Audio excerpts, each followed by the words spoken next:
Hey everyone, I'm Lea. And I'm Mia, and today we are going to be drawing a Bigfoot and a Yeti. This is the final video to our Mythical Creatures series. We're so happy you followed along with us till the end. Stay tuned for more awesome series coming your way soon. Bigfoot and the Yeti are sort of like cousins. One lives in the forest of North America, and the other is rumored to live in the mountains of the Himalayas. For your supplies today, you'll need a pencil, black marker, oil pastels, a toothpick, and our paper. Okay, so we'll start by taking our pencils, and in the middle of our paper we'll draw a pear shape for the head and the body.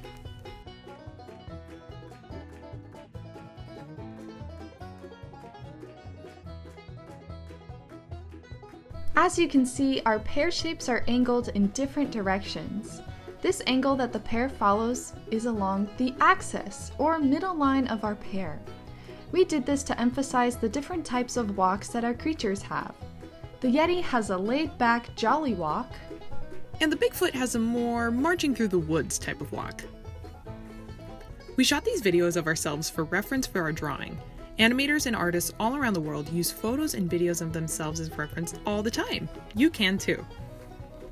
Next, we draw an ovular shape for the face in the top part of our pear. Bigfoot's is more round, and the Yeti's is a bit more triangular. Next, we draw an X coming off the bottom of our pear shape, like so. This shows how the legs of our creatures crisscross while walking. For the Bigfoot, one of the legs will be straight and one of the legs will be bent, because we are drawing him mid-stride. For the Yeti, both legs will be bent. We're just sketching out straight lines and L shapes as guidelines. Remember, guidelines help us with the structure of our drawing. Oops, I forgot to add the feet to my drawing. Don't forget to draw what makes a Bigfoot a Bigfoot. Next, we need some arms on these guys. When you walk, notice how your arms swing in the opposite direction of your legs. If your right leg is going backwards, your right arm should be going forward. Keep that in mind while drawing your Bigfoot.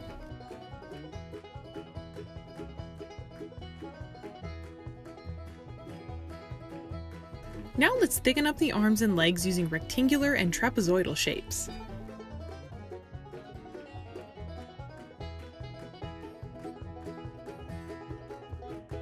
Divide the legs into two sections, the upper thigh and lower calf. Combine the rectangle and the trapezoid to make a tapering leg shape that gets bigger at the bottom. Their legs even look like they're wearing bell-bottom jeans. Keep in mind which leg is closer to us when drawing, so you outline it correctly later. I'm also changing the angle of my lower leg just because. And then let's thicken the arms using the same method as the legs. They're also like bell bottoms, hand bottoms, bell tops. Then it's time to move on to the feet. Using the guideline that we drew earlier, extend the foot and draw 3 toes. The toes even look like a little clover.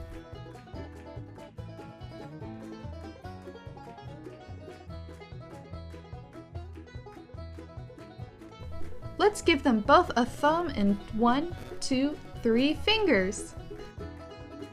Just some little hill shapes.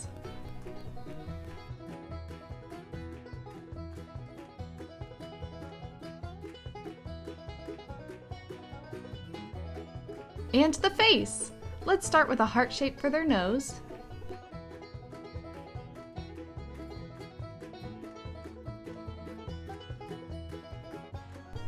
Two dots for eyes. And a nice smile. Add some teeth if you'd like. Ours are half circles. We also add eyebrows for maximum personality and some ears, so they can listen to the wonderful world around them. Then let's add some fur. Both Yetis and Big Feet have thick fur coats to keep themselves warm and to keep bugs away. You can draw some pointy or curved lines coming off anywhere you'd like to indicate fur. We also give them super cool hairdos. Make yours as stylish as you'd like.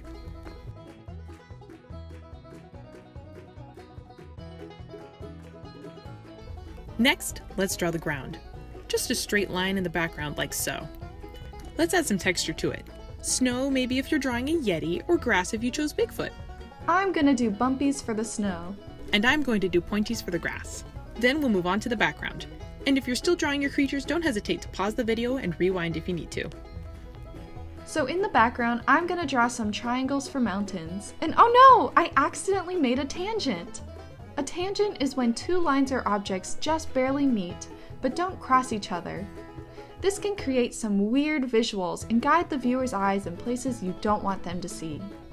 So to avoid tangents, we make sure things don't touch in awkward places. And I'm going to do some pine trees. Just some simple zigzagging shapes for the needles and branches. Nice! See how our drawings are different styles, but we still followed the same directions? If yours looks different from ours, know that that is totally A-okay. They're both still awesome. Then we'll take our black markers and move on to tracing our pencil lines. Let's outline everything except the guides. I'm going to trace from left to right so that my hand doesn't smudge the lines.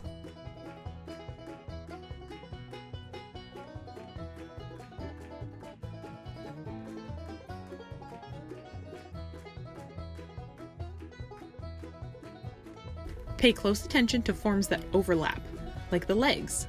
Bigfoot's right leg is in front of his left, so we don't outline the part of the left leg that's covered by the right.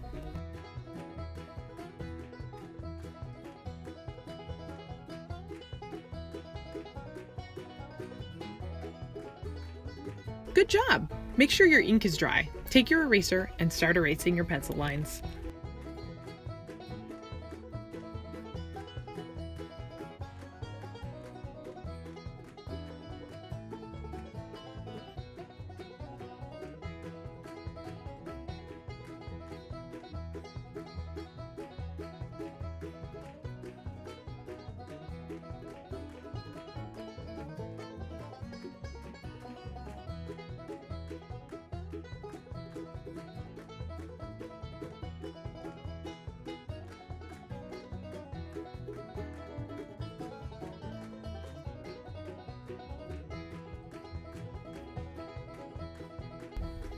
Let's begin by coloring our creature's faces, ears, hands, and feet. I chose a peach color for Bigfoot's skin. And I chose a blue color for my Yeti. We're coloring them using the tips of our oil pastels to get in the small spaces.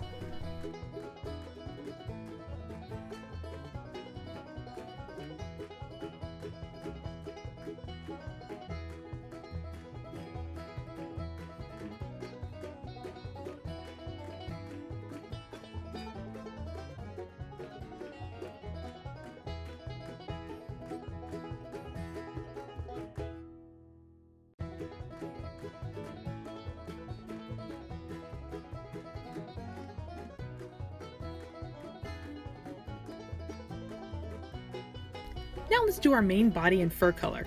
I'm going to do brown. And I'm going to do gray. And we'll scratch off some color later for a cool texture effect.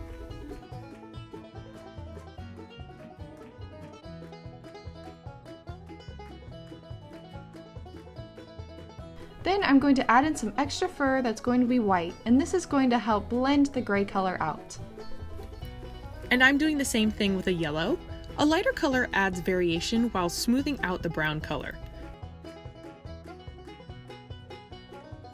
You can add this extra color all over the body or just in a few spots.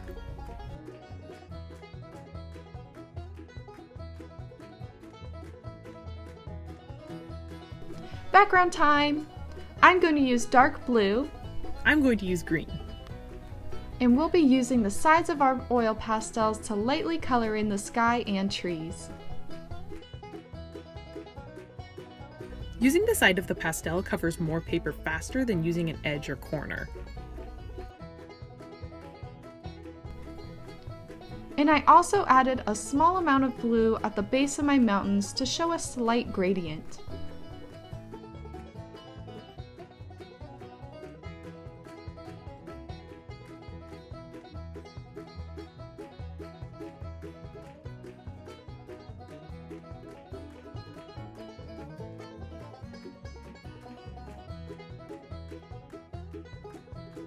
And I pick out a light green for the grass. I fill out most of it using the side of the pastel and fill in the blades with the corner.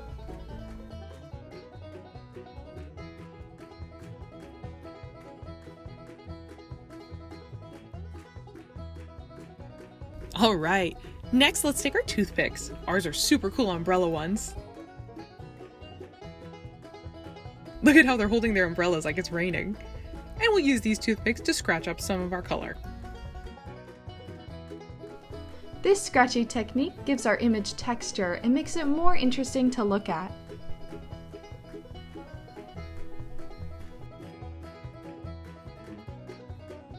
Scratching off the pastel reveals the white paper underneath. This is especially useful if you made a mistake in coloring and want to get rid of it. It also adds texture as well as a lighting effect. Texture makes art even more interesting to look at.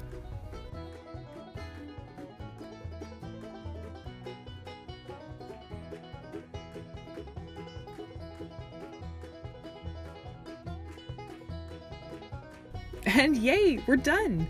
2 big rounds of applause for y'all. You did a great job following along today. We hope you had lots of fun with this video. And with this series. We'll see you again real soon. Bye!